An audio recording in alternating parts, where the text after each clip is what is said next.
is a sixth dimension beyond that which is known to man.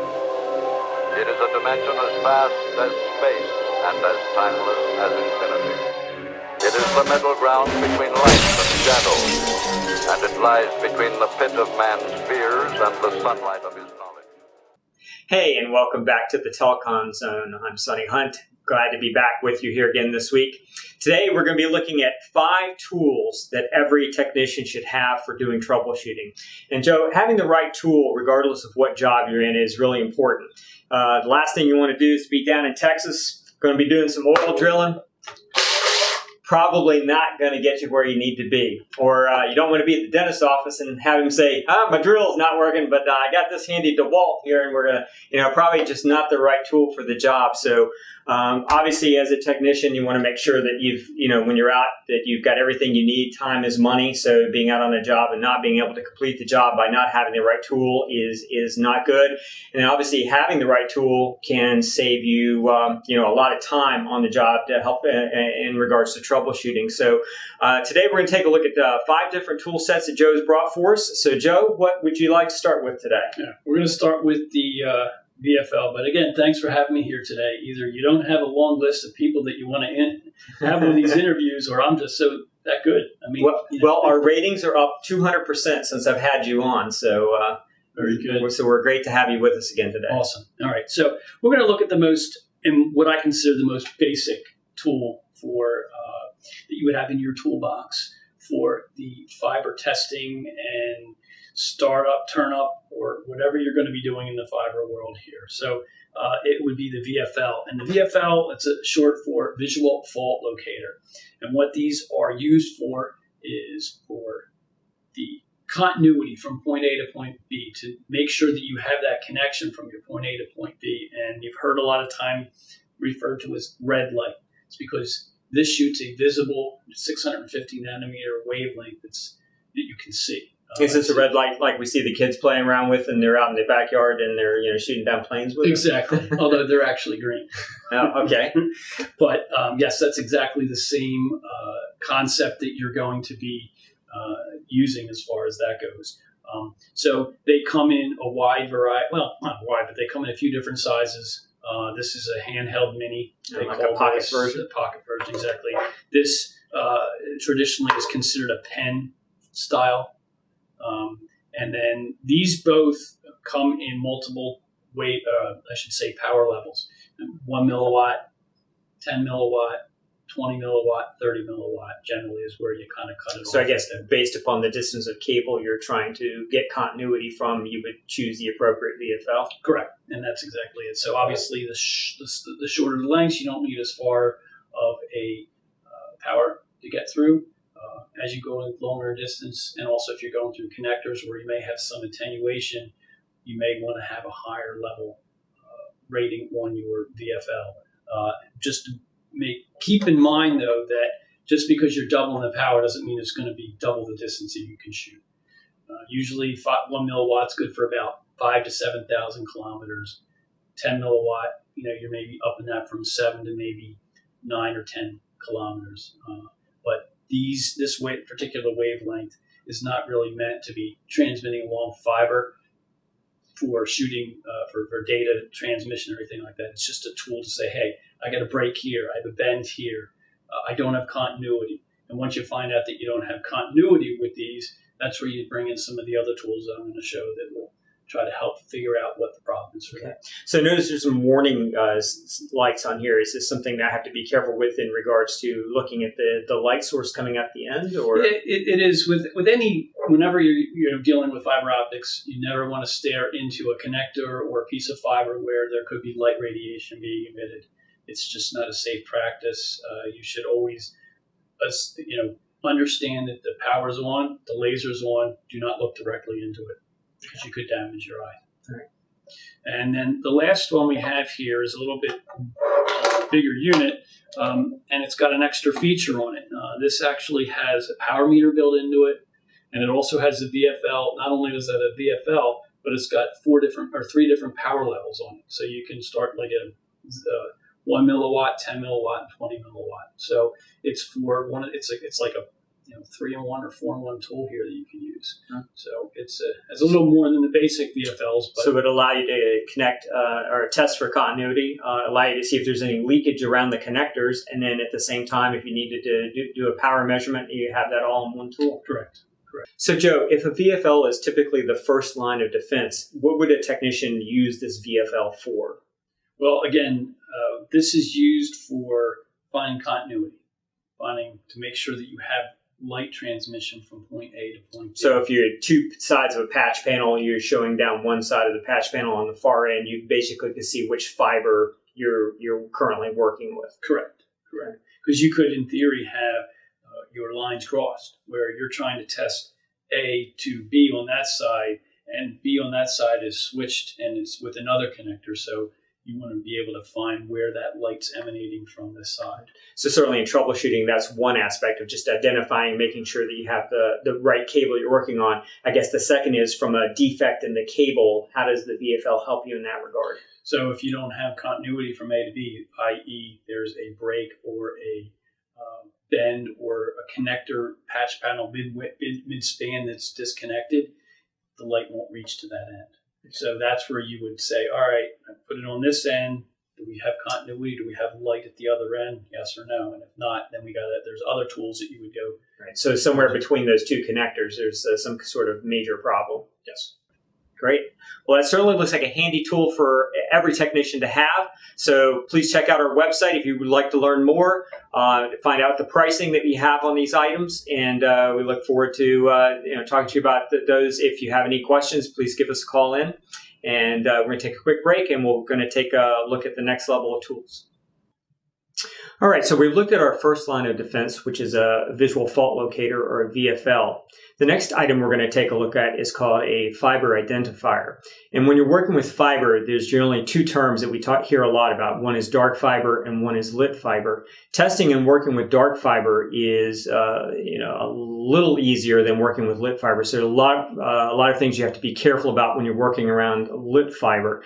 So this device should help us with that. So Joe, with that, why don't you tell us a little about the identifier you have here? Okay.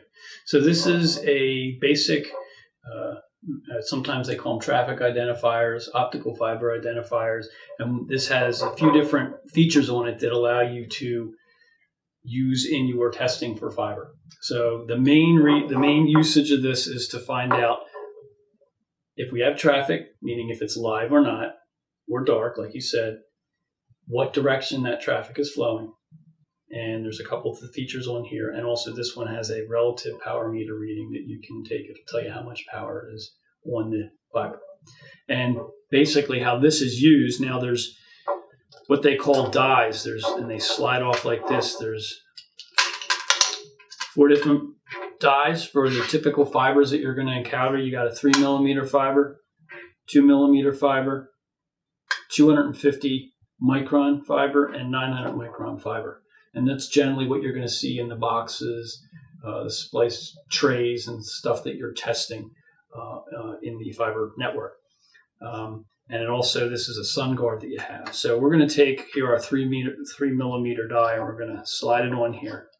And what that does is it creates a bend that we're going to introduce into the fiber. So you put the fiber in here, and what actually does is it puts a bend in the fiber. Mm-hmm. So you can look at it input, output. So before the bend, there should be a certain power level. After the bend, should be less of a power. It should introduce some loss into it. So that's going to be able to tell you from A to B what direction it's flowing. Okay.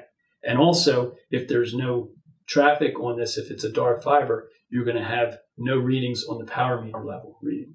Okay. And the bend that this is putting into the fiber, does that affect the traffic that's on that fiber? It doesn't affect it from the fact that stuff's moving along, but it's putting an attenuation in there. So again, when you're working using this particular piece of equipment, you're going to put a temporary bend in it. It's going to be usually during a maintenance window or something like that, where what you're doing to the fiber should not affect what's happening to the customer, to the end user customer. Exactly.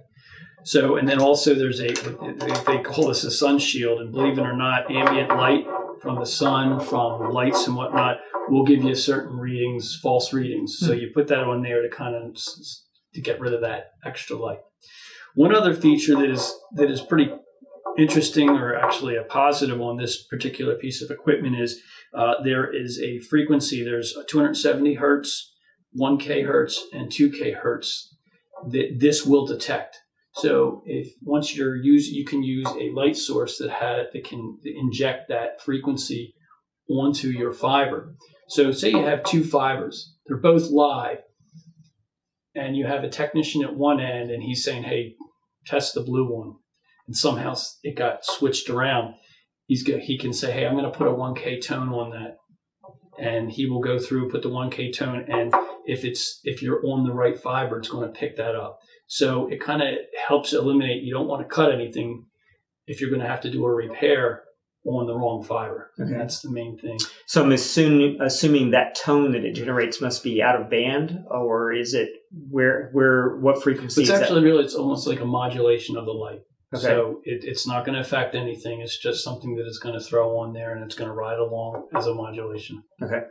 So, and it doesn't affect the fiber at all. It's just a way of determining, what line you should be. So this is really one of those tools where it's a better safe than sorry. Before you unplug, before you do anything to a fiber, you should probably do a check on it just to ensure that fiber actually has no traffic on it, and that you're not going to disrupt or bring down service for customers by pulling a fiber that is actually a live fiber. Correct. Yeah.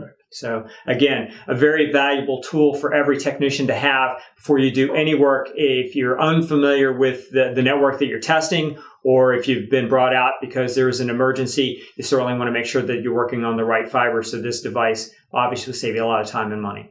Thanks. Thank you. All right, so we've tested for continuity, and now we've looked to determine if fibers are dark or live. The next sequence that we have in the troubleshooting often is determining what power levels we have going across the connection. So, Joe, let's talk a little bit about light source and power meter testing. Okay, so here I have a couple different examples of power meters and light sources. Let's start with the light source here. This is a basic light source. This is going to be a dual wavelength, whether it be single mode or multi-mode. It allows you to send a wavelength. Again, multi-modes, you're 850 or 1300. In your single modes, 1310 or 1550 nanometers, your choice. That's generally the accepted wavelengths that you're going to use. And this has a wavelength button, so you can select your wavelength. You can also put, if you remember from the OFI, this is your tone button that you can interject that modulation onto the fiber, so you can test for it. This is just a illumination for your screen here, so you can see it a little better depending on the light, and it's your on and off button. Okay. So you would use this. You would connect the cable assembly to this, plug it into your patch panel, and then this is used in conjunction, which is out of the way, of a basic power meter, and you would put this at the other end, and that would be able to measure the output from the light source that you're plugging into. And again, this is going to be on dark fibers that you're going to be testing, because you want to test attenuation to see how much loss you have across your span. Right. Yeah, and I know typically you don't want to do any kind of light source testing on a live fiber, because if you're on one end and with a source and you're shooting down and it hits equipment on the other end, for whatever reason, you could really damage the equipment. So again, you want to make sure you're using the right tools to identify the fibers you're working on to make sure you don't have a problem on the other end. Correct. So now this particular light source, like I said, you can see it comes with, this one is actually a fixed connector type. So you're not going to change this, but they come in different varieties. You can specify SC, ST, or FC, and this happens to be FC, and you can get it based on what you're looking for. So what happens if you have a connector there, but what you're testing on the other end is of a different connector style? How would you do that? Cable assembly. So you're going to plug in you can call it a launch cable, and this so you could be ST on or FC on the side end and whatever on the other end of the cable. Plugs into your patch panel, correct. So then that signal is going to be sent out to the light source, and it's going to receive that power meter. Now, the power meter, it's basic. You have your reference. That's for referencing out your cable assemblies to get the loss out of your test cable, so it doesn't affect the readings that you're going to find on your... And how often do you have to reference out? You should reference out when you start testing, and and if you ever turn it off, or you change your cables assemblies that you're using. And basically what happens when you reference out all your loss of the connectors and the connectors and the cable assemblies that you have. So what happens if I don't reference out and I start doing the tests? You'll have some uncertainty because there is loss in that first one, those two pairs that are mated, and whenever you mate, there's always a typical loss of roughly 2.2 dB or so on a typical mated pair. All right. So really, I want to make sure when I first turn the set on that I reference out the test before I begin testing any of the fibers. Correct. Power meter. It's got basic buttons: on, off, illumination, your reference cable or reference button. This is your wavelength. Now, generally, power meters usually read six wavelengths. Your basic ones, your 850, 1300, 1310. 1490, 1550, and 1625 or 1650, depending. And that's generally the wavelengths that you're going to be concerned with from a standard fiber network. And it also has you can get your readings in dBm, dB, or milliwatts. Okay. So again, the same thing with the connector styles. You can change the connector styles on these, or I should say the adapters. So if you're the cable assembly is ST, you can swap this out and put an ST end on there, and it will be able to work based on what cable assemblies you have. So Joe, talk to me a little bit. So you're measuring power. How do you know on a particular job that the power measurements you're getting is either within spec or not within spec compared to the network that you're testing? Okay, so you want to know what your output power from your laser source is. This particular one shoots about -5 dB on it. So what you get out of there and is shooting at this when you reference your cables, and then when you see what your reading is on here, it's going to tell you how much loss you have. Now, going through what your network is, there's a loss budget where you're going to have to operate under, and that's going to be the specs that are given to you by your customer or whoever you're doing the testing for, and they're going to say, hey, we can only have X amount of loss in this span, and as long as your equipment measures that's what the span comes in, then you're in. If it's higher than that, then there could be an issue with your network. There could be an issue in your test setup. There could be dirt that had crept into it. Right. You didn't clean your connectors, so that could be too many splices along the way. It could be macro bends. It could be a number of things in the fiber. But basically, so really what you're looking for is to see, based upon the loss budget here, if you're within specifications for what the network will allow as far as loss is concerned. And then if it's above that, then you may have additional maintenance that you'll have to go beyond what the power meter and light source can do. Correct. So I'll slide these guys out of the way, and I'll just bring, we got some larger units. Basically, this is this is a light source here. This is actually a quad source. So this can shoot 4 wavelengths, 2 of your multi-modes and 2 of your single modes. So rather than carrying 2 sets, you could actually just carry this one and be able to do both. Correct. And then you have this is the power meter. So this, again, power meter, more or less the same as the other power meter. Same wavelengths that it measures. What this one does differently than the smaller one is it has data logging. So as you're going through and taking your test, you hit the save button here, and you will save your readings, and then you can download them to a PC in an Excel format, and then you can actually turn that in with a report as part of your closeout package. So that eliminates the he said, she said as to what the readings were when you took them. Correct. Correct. All right. So very, very valuable. So again, a tool I think that most technicians should use is, one of our earlier episodes, we talked about visual inspection, and we talked about the ability to look at the end face and be able to save that data. Again, just protecting yourself as you're doing work. And again, I think the same thing is true here with the power meter and light source. You want to be able to save that data so that you can recall it at a future time to show that you actually did do the correct work. That's it. And again, with these again, they have the changeable adapter styles up top.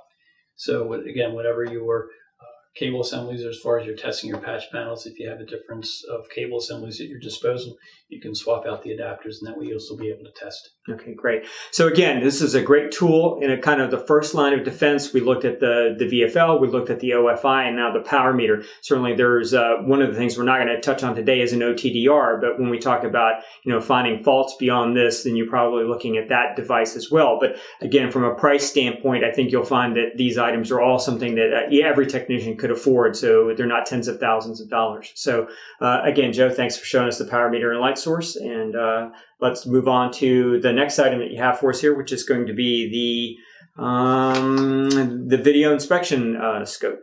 Okay. All right, and we are back. So Joe, I've got to tell you, this is the strangest looking video inspection probe I have ever seen. So I'm really looking forward to learning more about this one. Well, oddly enough, Sonny, this is not a video inspection probe. If you recall from the last time we met, this is actually an OBL, or an optical brake locator. Ah, okay. That makes much more sense. All right, so we've gone through the VFLs, OFI, power meter, light source. So those three tools you're doing on dark fiber, and the OFI you're using on live fiber. So in all of your testing so far, if you've come across the fact that you didn't have continuity, you had attenuation or very low power or non-existent power, there could be something, like we said, that's in the middle of that span that you would have, i.e. a broken cable, macro pen, connectors, too many splices. So the next tool that we bring in here is, like I said, the OBL, which is the optical brake locator. What this guy is going to do is he's shooting a laser source, generally 1310 or 1550, and it's going and it's going to find the first event that it sees, and it's going to say, all right, I see an event, whether reflective or non-reflective, at 330 meters. And it allows you to go to that section in your fiber link or fiber span and say, okay, there was two connectors there. We take them apart and clean them, put them back together, and then we get the VFL again and shoot it and see, now we have continuity at the other end. So there was an issue at that particular spot. Now, if the event that we come across is not great enough that it's not going to let any more energy go through, this will find another event, or may go all the way to the end of the line. That works very similar to an OTDR then in that respect. It does, but this is not giving you that graphical representation that the OTDR would have. This is really just saying, all right, I have an event and it's at this length. So it's giving you the distance to the first fault that it finds. Correct. Okay. Now, and then the other thing is a true OTDR, you're going to have two wavelengths. You're going to have especially in single mode, you're going to have a 1310 and a 1550 side-by-side wavelength shots that are going to be able to determine, all right, this is a distance at 1310 that does not see certain anomalies that 1550 will see, and you'll be able to compare the two. This, again, would be in, I guess you could say, your basic level technician toolbox, that, they're not the higher end where they're using the OTDR or they're doing an FC characterization. This is like you could say it's a poor man's OTDR, so to speak, but it's just showing you, hey, there's events here. There could be a problem that you want to look at this distance. Right. So if I'm a small company and I can't afford to have an OTDR for each one of my technicians because they're $6,000-$7,000 each, this unit here is sub $2,000? Yes. And basically I could maybe afford to have that, so that way I could have that technician out there test for a break and find out if that is indeed the problem, and then send out the repair crew to try to do whatever maintenance they have to do, whether it's in an enclosure or pulling it down off a pole or going underground or whatever, to be able to find that and fix that problem. Yes. So again, just for mean time to repair, a real quick, easy way of finding a potential problem, locating exactly where it's at, and then trying to address it from there. Yes, that's exactly it. Great. Well, that seems like, again, a product that I think every technician should definitely have within their toolkit. Looks fairly easy to operate. So, again, if you have any questions about any of the products you're seeing today, at the end, there'll be a number for you to call and subscribe and like to us, and we'll be happy to answer any questions you may have. All right, so the last item we have here to take a look at is a visual inspection probe. Now, we talked a lot about this in one of our earlier episodes that we called ICE-T. So if you didn't get a chance to look at that video, I strongly recommend you go back and take a look at that, as it covers in a lot more detail than we're going to do here today. But again, as far as troubleshooting is concerned, we've looked at 4 tools so far that really would help you in troubleshooting. And I think you'll recall from the ICE-T video that about 80% of all problems are problems at the connector level. So the video inspection is a key tool for that. So Joe, just one more time real quickly, go over the video inspection probe here for us. Okay. I'm like a bad penny. I keep turning up in your videos. So again, the inspection probe, as we said before, very important. And this is a basic probe. It comes with a bunch of tips. This is just a few of the tips that it comes with. There's 6 tips here. They screw on and off very easy. So if you're in the middle of testing 2 different types of connectors, changing it is not a problem. This gets plugged into a PC, or you can hit. There's a Wi-Fi adapter that this plugs into it, and then you can hook it up and use your cell phone as your video screen. And again, you want to inspect every connector before you mate. That's the important thing, because as we've talked about, 80% of problems are caused by dirty connectors, damaged connectors. So this probe will help find out, hey, do I have good, clean tips? And you want to inspect the connectors that you take off and before you mate them on the bulkhead side also. Mm-hmm. And it takes a very short amount of time. You can save those photos on your computer and also or on your cell phone, and then you can use them as part of your closeout package again to say, hey, when I was there, this is what everything looked like. It's a documenting procedure type situation, so you don't have to say he said, she said, stuff. So, and it's a very, very versatile, easy to use basic tool, but it's very important in conjunction with the other 4 tools that we talked about. Any technician that has these tools in their tool bag is going to be prepared for just about anything that they're encountering. Great. Awesome. Well, Joe, thanks again for being here with me this week. And who knows, maybe we'll have you on again for future episodes. But again, thanks to everybody out there for watching. It's like everything else. The more you use something, the more familiar you're going to get with it. But if you find you're really struggling out there on how to use the different products that are available, we do offer training through the Fiber School.